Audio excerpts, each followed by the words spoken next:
Can I clean your house for a plate of food? The billionaire CEO had heard every kind of proposition in his life, except this one. And when their eyes met, he had no idea that letting her in would shatter his carefully built world and change it forever. Garrett Hall had spent the better part of his 34 years building an empire out of sheer willpower and discipline. From the outside, he was the perfect image of success. Tall, broad-shouldered, with dark hair that never seemed out of place, and eyes the deep brown of polished mahogany. Every detail about him, from the immaculate lines of his navy suit to the precise way he carried himself, spoke of control. He was a man who commanded boardrooms with a glance, who could make or break million-dollar deals before his morning coffee. Yet the people who passed him in glass-walled offices and opulent conference rooms had no idea that beyond the tailored armor, there was a hollow space he had stopped trying to fill years ago. It was early November, and the air outside was sharp with the kind of cold that made your breath visible. Garrett had been in the city all day, locked in a meeting that ran hours longer than it should have. The work was important, every piece of it always was.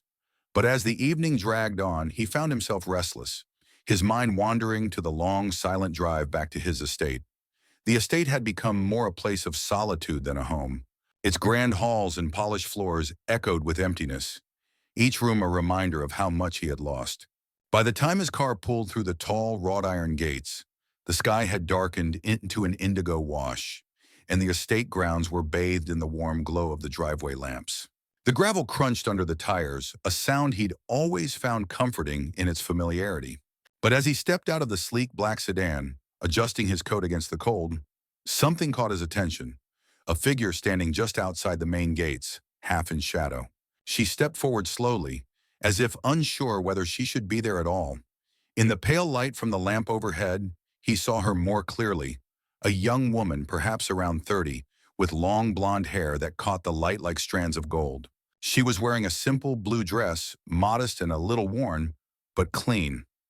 In her arms was a bundled shape, and as she shifted her weight, Garrett caught sight of a small, sleeping infant, his head resting against her shoulder. Their eyes met, and for a moment, neither of them spoke. Garrett was used to people approaching him for business, for opportunities, sometimes for favors, but this was different.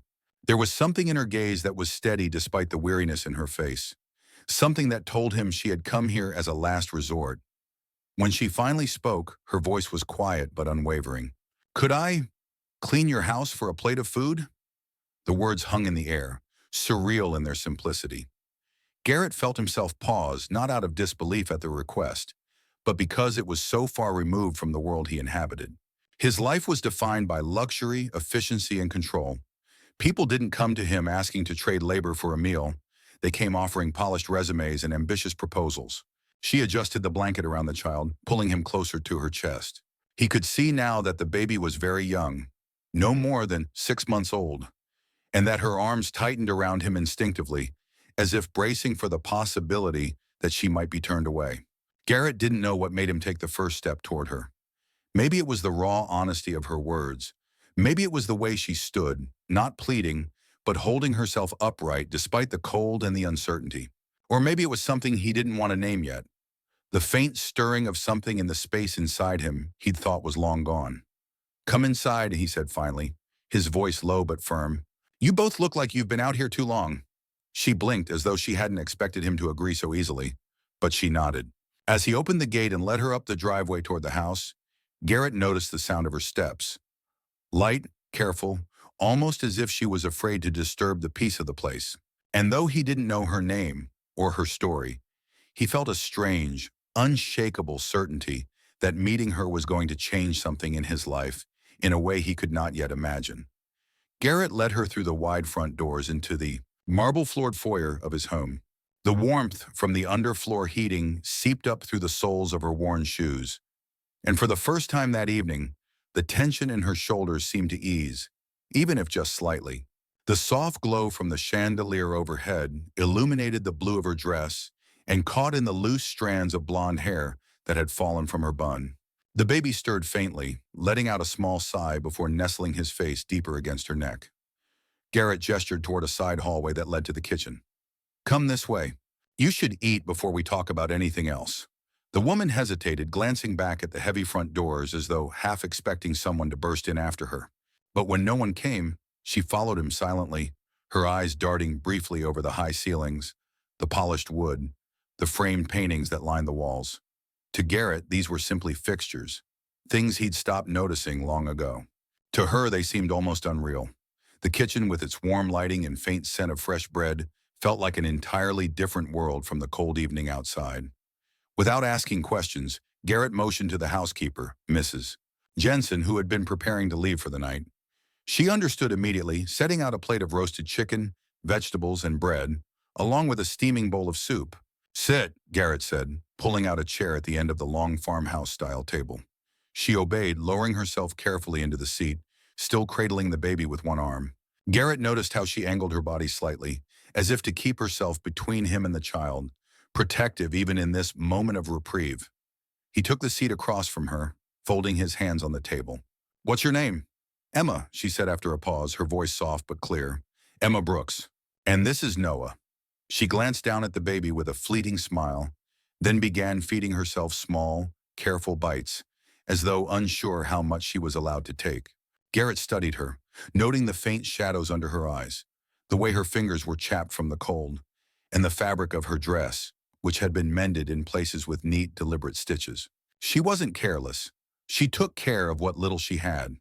He waited until she had eaten a few spoonfuls before speaking again. "You said you'd clean my house for food. I think there's more to it than that." Her spoon stilled in midair. She lowered it slowly, setting it back into the bowl. For a moment, she didn't look at him, her gaze fixed on a small knot in the wood of the table. "I left my husband 3 months ago," she said finally. "He wasn't the man I thought he was. The anger, the drinking, it got worse after Noah was born. One night, She broke off, shaking her head. "I couldn't let my son grow up like that. I packed a bag and left while he was at work." Garrett's jaw tightened, but he said nothing, letting her continue. "I had some money, enough for bus tickets, cheap motel rooms, but it runs out faster than you think. I tried finding work, but with Noah, people don't want to hire someone who has to bring a baby with them." Her eyes flicked up to meet his, steady despite the exhaustion in them. "I didn't come here to beg. I just needed a chance to work for what we need." There was no self-pity in her tone, only quiet resolve. Garrett found himself unexpectedly moved by it. In his world, desperation often came tangled with manipulation or hidden agendas. But Emma's words rang with a simplicity that was disarming. She wasn't asking for favors. She was asking for the opportunity to earn her way. Noah stirred again, letting out a small cry, and Emma immediately shifted him in her arms, rocking gently until he calmed. Garrett watched her, the tenderness in her movements, the way her entire focus narrowed to that tiny life she was holding. It struck him that everything about her, the exhaustion, the guardedness, even the way she had approached his gate, was rooted in protecting the child. When she looked back at him, her chin was lifted just enough to make her seem unafraid, even though she clearly had little left to lose. "I can start tomorrow," she said quietly. Garrett leaned back in his chair, considering her for a long moment. "No," he said finally. "You'll start tonight, but not cleaning. Tonight you eat, you rest, and you sleep in a warm bed." Emma blinked, surprised, and for the first time since she'd arrived, the guarded mask on her face seemed to crack just slightly. "Why?" "Because," Garrett said, his voice calm but firm, "sometimes the first job isn't to work. It's to get your strength back." For a moment, silence settled between them, broken only by the quiet breathing of the baby. And somewhere in that silence, an unspoken understanding began to take shape, one that neither of them could name yet, but that would change both of their lives in ways they couldn't foresee. The next morning, Garrett woke earlier than usual. Habit would normally pull him straight into emails and calls before breakfast, but today his mind was somewhere else. He found himself thinking about the woman who had arrived at his gates the night before, the way she'd held her son as though she could shield him from the whole world. He had offered her a warm bed, but he hadn't been sure if she'd actually stayed the night or left before dawn out of fear or pride. He stepped out into the hallway, the soft hush of the house wrapping around him. The estate was always quiet in the early hours, but this morning the silence felt different. Lighter somehow, as if something subtle had shifted. When he passed the kitchen, he slowed. Through the open doorway, he saw Emma standing at the counter, her blonde hair pulled into a loose braid over one shoulder. She wore a simple borrowed sweater and jeans that Mrs. Jensen must have found for her. Noah was propped in a baby seat on the table, gurgling softly while Emma chopped vegetables with a focus that seemed almost meditative. Garrett leaned against the doorway for a moment before speaking. "You're up early." She glanced over her shoulder, offering a small, polite smile. "Habit. At the shelter, mornings start before the sun." "You don't have to start working right away," he reminded her. "I meant it when I said you should rest."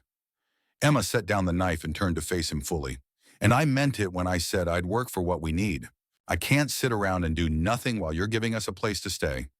There was no edge to her voice, just a quiet certainty. Garrett recognized the stubbornness in her. He had the same streak himself. He nodded toward the cutting board. "Fair enough. What are you making?" "Soup," she said. "It's simple, but it keeps well. And I thought maybe the staff would like something warm when they get in." Something about the thoughtfulness of that struck him. Most people in her position would be thinking only of themselves, but she was already thinking about others. He realized then that she wasn't just trying to survive. She was trying to belong somewhere again. Mrs. Jensen arrived a short while later, surprised to see the kitchen already busy. "You've got help now?" she teased Garrett, but her eyes softened when she looked at Emma. Before long, the air was filled with the scent of simmering vegetables and fresh bread from the oven. Noah babbled from his seat, and Emma leaned over every now and then to make him laugh. By midday, Garrett had retreated to his home office to handle a few urgent calls, but even with the door closed, he could hear faint traces of life drifting through the halls. Soft laughter, the clinking of dishes, Noah's happy squeals. It was a stark contrast to the sterile quiet he had grown used to. When he emerged hours later, the kitchen table was set with bowls of soup and bread, the kind of meal that didn't look extravagant, but felt real. Emma was feeding Noah while talking to Mrs. Jensen about how to rearrange the pantry so it would be easier to find things. "You didn't have to do all this," Garrett said as he approached. Emma looked up at him, meeting his gaze directly. "Maybe not, but I wanted to. This house—" She paused, her eyes flicking around the room. "It doesn't feel like a home yet. Maybe we can change that." He didn't answer right away. Instead, he sat down at the table and tasted the soup. It was simple, yes, but it was also warm, flavorful, and somehow grounding. He hadn't realized how long it had been since he'd eaten something made with the intention of comfort rather than efficiency.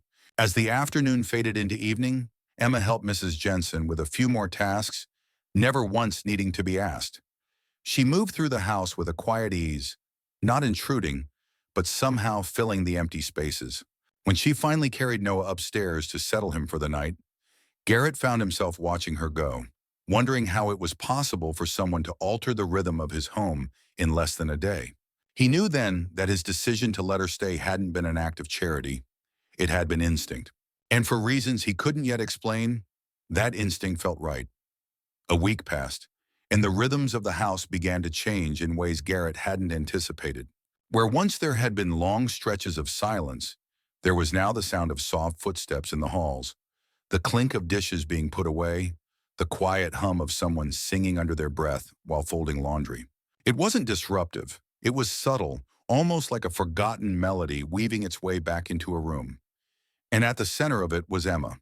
On a crisp morning, Garrett came down the grand staircase to find the front doors open, letting in a rush of cold air scented with pine. Emma stood just outside on the stone patio, bundled in a light coat, with Noah nestled in a sling against her chest.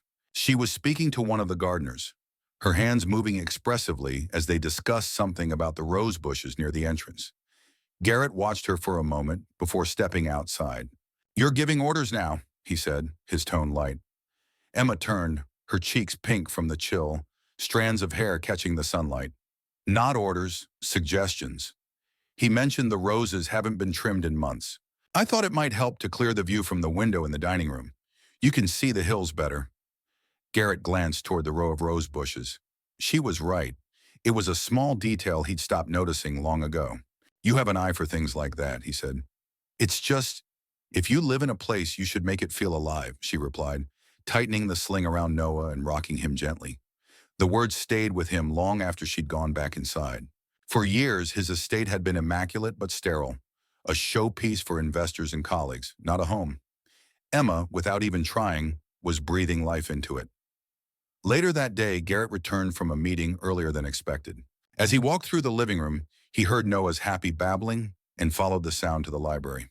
The room had always been his private sanctuary, lined with dark wood shelves and leather-bound books, a place where no one else spent much time. But now the heavy drapes had been drawn back to let in the afternoon light, and a soft blanket was spread out on the rug. Noah lay on his back, kicking his legs and clutching a wooden rattle, while Emma sat cross-legged beside him, reading aloud from a book of children's stories. Garrett stood in the doorway, unnoticed for a moment, taking in the scene. There was something disarming about it, the contrast between the austere room he had kept closed off and the warmth she had brought into it.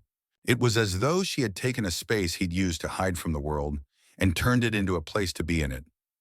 When she finally noticed him, she smiled faintly. "I hope you don't mind. He likes the sound of my voice when I read. And this room, it's so quiet, but in a nice way." He stepped inside. "I don't mind. This house could use more of that." They spoke for a while, about books, about places she dreamed of visiting before her life had been rerouted by marriage and survival. She didn't tell him every detail, but she didn't have to. The way her eyes softened when she spoke about Noah and hardened when certain topics brushed too close to her past said enough. As the evening settled in, Garrett found himself lingering in the library long after the conversation ended, helping Emma gather Noah's toys and return the room to order. When she stood to leave, he caught himself saying, "You know, if you see anything else in this place that needs changing, you have my permission." Emma tilted her head, almost amused. "That's dangerous, giving me that kind of freedom." He smiled, but there was a weight behind it. "Maybe I need a little danger." She laughed softly and left, carrying Noah upstairs. Garrett stayed in the library, staring at the faint indentation her presence had left in the air, realizing that she was no longer just a temporary guest under his roof. She was quietly, piece by piece, becoming part of it, and he wasn't sure he wanted that to stop. It happened on a Tuesday afternoon, the kind of day that seemed ordinary until it wasn't. Garrett had just finished a tense call with a supplier and was heading down the main hallway toward his office when the security intercom crackled to life. The voice of his head of security, Dean, came through, low and alert. "Mr. Hall, we've got someone at the gate asking for an Emma Brooks. Says he's her husband." Garrett stopped mid-stride. His first instinct was to think it was some mistake, until Dean added, "He's not leaving. Says he won't until he talks to her." Within moments, Garrett was outside, the cold air hitting him like a slap. The man at the gate was tall, with an unshaven jaw and a leather jacket that looked like it had been through a few fights. There was an edge to his stance, shoulders tense, eyes darting around as if sizing up the property for weaknesses. "I'm Garrett Hall," he said, stopping just short of the gate. "You've got 5 seconds to tell me why you're here before I call the police." The man smirked, though it didn't reach his eyes. "Name's Kyle Brooks. I'm here for my wife. She ran off with my kid, and I'm not leaving without them." Garrett's jaw tightened. "If you mean Emma, she's here because she doesn't feel safe with you. And judging by the way you've shown up, uninvited and aggressive, I'd say she made the right choice." Kyle stepped closer to the gate, gripping the metal bars. "You think you can hide her from me? You think your money makes you untouchable? She's mine. That boy's mine." Garrett's voice was calm but cold, honed from years of dealing with men who mistook intimidation for power. "No one here is yours. And if you come near this property again, I'll make sure the only place you're standing is in front of a judge." Dean's men stepped forward then, their presence enough to make Kyle back up, though his glare lingered. "This isn't over," he said, before finally turning away and disappearing down the road. Inside, Garrett found Emma in the library, Noah asleep in her arms. She looked up the moment he entered, reading the tension on his face. "He was here, wasn't he?" she asked quietly. Garrett nodded. "At the gate. He knows where you are now, but he's not getting anywhere near you." She clutched Noah a little tighter, her shoulders trembling despite her effort to stay composed. "He won't stop. He never stops." Garrett sat beside her, his voice steady but carrying an undercurrent of steel. "Then we'll make him stop. I have lawyers who can fast-track a restraining order, and security will be doubled. You're safe here, Emma. He's not going to touch you or Noah." For a moment, she didn't answer. Then she looked at him, and there was something in her eyes he hadn't seen before. Not just gratitude, but trust. Real, unguarded trust. "I've been running for so long," she said softly. "It's hard to believe I don't have to anymore." "You don't," he said. "Not while you're here. Not while I'm here." That night, long after Emma had gone upstairs with Noah, Garrett stood in the darkened foyer, staring out through the glass doors toward the drive. He had faced competitors, lawsuits, market crashes. He'd handled them all with a level head. But this was different. This wasn't about business. It was about family. And for the first time, he realized that Emma and Noah weren't just people under his roof. They were his to protect. And anyone who threatened them was going to learn exactly what that meant. The next morning began with the heavy gray light of a winter sky pressing against the tall windows. Garrett was already in his office by 6, a steaming mug of coffee beside a spread of legal documents. He had called his legal team the moment Kyle left the gate the day before, and now a plan was unfolding with precision. A restraining order was being filed in court that same day, and private investigators were digging into Kyle's record. Garrett didn't want just temporary protection for Emma. He wanted something permanent. When Emma stepped into the office later that morning, she carried Noah in one arm and looked like she hadn't slept much. Her hair was pulled back loosely, and there were faint shadows under her eyes. Still, she held herself with quiet composure, the kind that came from years of surviving hard days. Garrett rose from his desk. "I've spoken to my lawyers," he began without preamble. "By tonight, a restraining order will be in place. Kyle won't be able to come within 100 yards of you or Noah without breaking the law. And I've instructed Dean to add cameras to the perimeter and assign extra guards." Emma shifted Noah to her other arm. "That's more than I expected," she admitted, her voice low. "But what if it doesn't stop him? A piece of paper doesn't always scare someone like him." Garrett walked around the desk until he stood in front of her. His voice was calm, deliberate. "Then I'll make sure he has more to fear than a piece of paper. Emma, you're not alone in this anymore. He'll have to get through me first." Something in her posture softened. She didn't look away from him, and for a long moment, neither of them spoke. The silence wasn't heavy. It was full, carrying a weight of things that didn't need to be said. That afternoon, Garrett insisted she accompany him to meet with his lawyers, both for reassurance and so she could hear everything firsthand. The law firm's downtown office was sleek and imposing, but the attorneys treated Emma with a warmth she wasn't used to in such a setting. They explained every step in plain language, outlining how custody, safety, and even relocation could be handled if needed. Garrett stayed beside her the entire time, occasionally leaning closer to make sure she was following or to reassure her with a brief nod. When they returned to the estate, the sky was already dimming toward evening. Snow had started to fall, dusting the driveway in white. Emma paused at the door, watching the flakes drift down. Garrett noticed the way her lips curved into the faintest smile, as if the sight brought back a memory untouched by fear. "Do you ever stop moving?" she asked lightly, glancing at him as they stepped inside. "Today you've arranged legal protection, upgraded security, and somehow still managed to make time for me to understand all of it." Garrett shrugged, slipping out of his coat. "When something matters, you make time."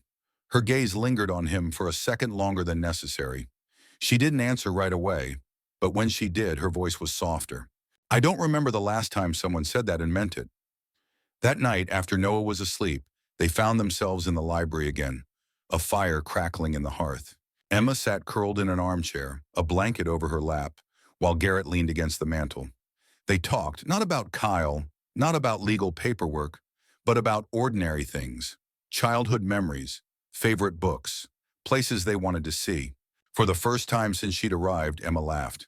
A light, genuine sound that made Garrett realize just how much he wanted to hear it again. By the time she rose to go upstairs, something had shifted between them. The tension of the past few days was still there, but it had been joined by something warmer, something steady and unspoken. Garrett watched her go, the soft rustle of the blanket trailing behind her, and knew that whatever came next, he wasn't protecting her out of duty anymore. He was protecting her because he couldn't imagine not doing it. It was just past dusk when the call came from Dean. Garrett had been in his study, reviewing a set of contracts, the fire in the hearth throwing long shadows across the room. His phone buzzed and Dean's voice came through low and tight. "He's back, Mr. Hall. Kyle Brooks. This time he's not alone. He's brought 2 men with him." Garrett stood immediately, the contracts forgotten on his desk. Where? At the north gate. They're yelling, demanding to be let in. We've locked everything down, but I thought you should know before we call the police. Call them, Garrett said, his voice like steel, and keep him there. He was already moving through the hall, his long strides eating up the space. At the base of the stairs, he saw Emma, her expression pale but steady as she clutched Noah against her. Is it him? She asked quietly. Garrett stopped just long enough to look her in the eye. Yes, but he's not getting past the gate. Go upstairs, stay with Mrs. Jensen. Don't open the door for anyone but me. For a moment, it looked like she might argue, but then she nodded and hurried up the stairs, disappearing into the safety of the upper floor. Garrett didn't move until he heard the faint click of a bedroom door closing. Only then did he head for the north gate. The cold bit into his skin as he stepped outside.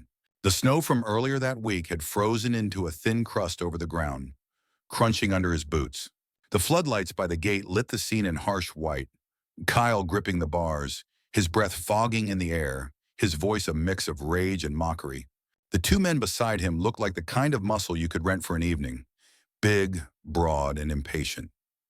You think you can keep her from me, rich boy? Kyle sneered when he saw Garrett approach. She's mine. That kid is mine. You can't hide them forever. Garrett stopped a few feet from the gate, his hands in the pockets of his coat, his voice controlled but lethal. Emma is not yours. Noah is not yours. And you've already been told to stay away. Right now you're breaking the law, and when the police get here, you'll be spending the night in a cell. Kyle laughed, the sound sharp and ugly. You think your lawyers and your money scare me? I'm not leaving without them. He took a step forward, his grip on the gate tightening, and for a moment, Garrett saw exactly what Emma had been running from. This unhinged persistence, this dangerous mix of arrogance and instability. Dean and two security guards stood at Garrett's back, silent but ready. The distant wail of approaching sirens began to cut through the cold night air. Kyle heard it too, and his jaw tightened. You haven't won, he spat. She'll come back to me. You'll see. Garrett took one slow step closer to the gate, his eyes locked on Kyle's. The only place you're going from here is away from her. And if you ever come near her or Noah again, you won't just be dealing with lawyers. You'll be dealing with me. For a long moment, they stared at each other through the bars, the cold air thick with tension. Then the red and blue lights washed over the scene, and the police stepped in. Kyle's companions melted into the shadows, but Kyle himself was cuffed and led to the waiting cruiser, still shouting threats over his shoulder. Garrett didn't watch him go. He turned and walked back toward the house, the crunch of snow loud in the quiet that followed. Inside, Emma was standing in the foyer, Noah in her arms, Mrs. Jensen hovering nearby. The moment she saw Garrett, relief broke across her face, though her eyes were still wary. He's gone, Garrett said simply, and the police will make sure he stays that way. I've already asked the lawyer to move forward with full protective measures. Emma's shoulders sagged, and she closed her eyes briefly, pressing her cheek to the top of Noah's head. When she opened them again, she looked at Garrett differently, less like a man who had given her shelter, and more like someone who had stood in the storm for her. Thank you, she said quietly. Not just for tonight, for everything. Garrett stepped closer, his voice lower now. I meant it when I told you you're not alone. I'll stand between you and anyone who tries to hurt you. Always. In the warmth of the foyer, with the night still pressing against the walls outside, something passed between them, an unspoken acknowledgement that what bound them together now was more than circumstance. It was trust. It was loyalty. And it was becoming something deeper with every day. The first hints of spring came softly, almost imperceptibly, warmer breezes sneaking through the open windows, the faint scent of earth waking beneath the grass, sunlight lingering just a little, longer each evening. Weeks had passed since the night Kyle was taken away, and in that time, the house had settled into a rhythm that felt natural, not temporary, not fragile, like something that had always been meant to happen. Garrett noticed it most in the mornings. The house no longer greeted him with sterile silence, but with the gentle hum of life. Noah's gurgling from the kitchen, the smell of fresh coffee, Emma's soft voice as she spoke to Mrs. Jensen about the day's meals, or to Noah about the weather outside. Sometimes Garrett would linger in the doorway just to watch her, sunlight catching in her hair, the faintest smile touching her lips as she bounced Noah on her hip.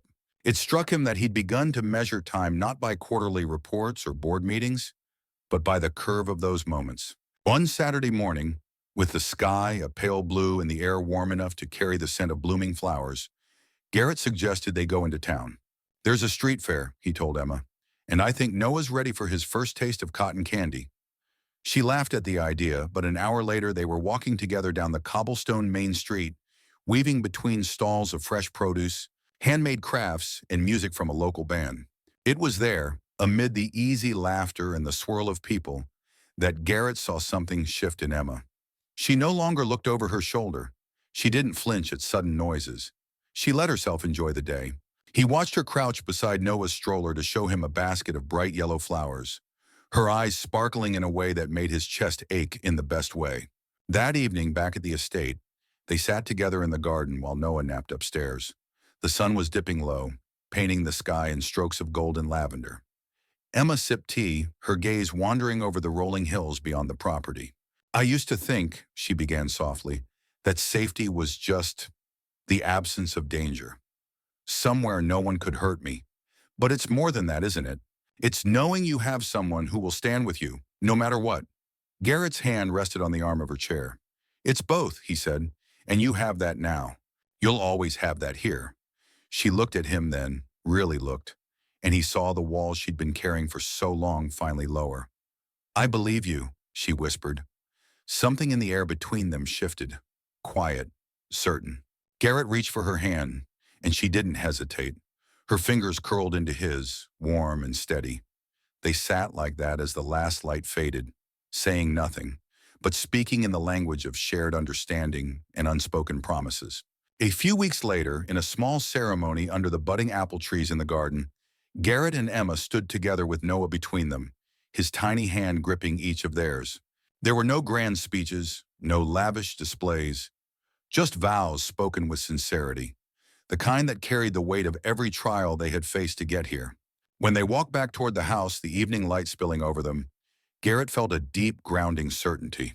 The man who had once lived alone in a beautiful but empty house had found something immeasurably more valuable than the empire he'd built. He had found his home, and it was not the walls or the land. It was the two people walking beside him. That night, as he watched Emma read to Noah by the fire, Garrett thought about the night she had stood at his gates, asking for nothing more than a plate of food in exchange for work. If someone had told him then that she and her son would become the heart of his life, he wouldn't have believed it. But life had a way of reshaping everything when you least expected it. And in that moment, he knew this wasn't the end of their story. It was the beginning. To me, the ending of this story is the perfect example of how the most unexpected encounters can completely rewrite a person's life. Garrett began as a man surrounded by wealth but starved of connection, and Emma entered his world at her lowest point, asking only for the bare minimum to survive. What's powerful is that their relationship didn't grow from instant romance or charity. It grew from trust, respect, and the steady act of showing up for each other every single day. The finale isn't just about love, it's about transformation. Garrett didn't just protect Emma and Noah, he allowed himself to be changed by them, to rediscover the kind of home that money can't buy. Emma, in turn, went from surviving to truly living, finding safety not in walls but in the person who stood beside her. For me, the happiest part of this ending is that it doesn't feel like the end. It feels like the beginning of a new chapter, where they'll continue building something strong, honest, and enduring. Proof that sometimes the greatest miracles start with the smallest acts of kindness.